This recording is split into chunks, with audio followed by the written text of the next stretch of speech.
ಗಾಣದಲ್ಲಿ ಸೂರ್ಯಕಾಂತಿ ಎಣ್ಣೆ ಹೇಗೆ ತೆಗಿತಾರೆ, ಚೆನ್ನಾಗಿರುತ್ತಾ? ಬನ್ನಿ ನಮ್ಮ ತೋಟದಲ್ಲಿ ನಾವು ಎಕ್ಸ್ಟ್ರಾಕ್ಟ್ ಮಾಡ್ತೀವಿ ನೋಡೋಣ. ಎಣ್ಣೆ ತೆಗಿಯೋದಕ್ಕಿಂತ ಮುಂಚೆ ಸೂರ್ಯಕಾಂತಿ ಬೀಜನ ನಾವು ಮತ್ತೊಂದು ಸಲ ಕ್ಲೀನ್ ಮಾಡ್ಕೊತೀವಿ. ಮಾಯಿಶ್ಚರ್ ಕರೆಕ್ಟಾಗಿದೆಯಾ ಚೆಕ್ ಮಾಡಿ, ನಂತರ ಮರದ ಗಾಣದಲ್ಲಿ ಎಕ್ಸ್ಟ್ರಾಕ್ಷನ್ ಶುರುವಾಗುತ್ತೆ.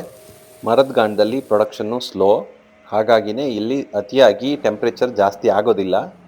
ಒಂದು 30 ನಿಮಿಷ ಆದಮೇಲೆ ನಿಧಾನವಾಗಿ ಎಣ್ಣೆ ಬಿಡೋದಕ್ಕೆ ಸ್ಟಾರ್ಟ್ ಆಗುತ್ತೆ. ಪ್ರತಿ ಬ್ಯಾಚ್ ಆದಮೇಲೆ ನಾವು ಎಣ್ಣೆನ ಸೆಟ್ಲಿಂಗ್ ಟ್ಯಾಂಕ್ಸ್ಗೆ ಮೂವ್ ಮಾಡ್ಕೊತೀವಿ. Excellent quality food grade stainless steel ಟ್ಯಾಂಕ್ಗಳಲ್ಲಿ ಗ್ರಾವಿಟಿ ಸೆಡಿಮೆಂಟೇಷನ್ ಆಗುತ್ತೆ. ಒಂದು 5 ಡೇಸ್ ಆದಮೇಲೆ ಕ್ಲೀನಾಗಿ ಸೆಟ್ಲ್ ಆಗಿರುತ್ತೆ.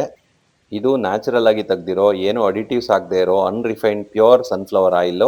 ಈ ಎಣ್ಣೆನ ನೀವು ಅಡುಗೆಗೆ ಬಳಸಿದಾಗ ನ್ಯಾಚುರಲ್ ಆಗಿ ಸೂರ್ಯಕಾಂತಿ ಗಮಲು ಬರುತ್ತೆ. ಅಡುಗೆಗೆ ಬಳಸಿದಾಗ ಸ್ವಲ್ಪ ನೊರೆ ಕಾಣ್ಬೋದು, ಯಾಕಂದ್ರೆ ನಾವು ಇಲ್ಲಿ ಯಾವುದೇ ಆಂಟಿ ಫೋಮಿಂಗ್ ಏಜೆಂಟ್ನ ಯೂಸ್ ಮಾಡೋದಿಲ್ಲ.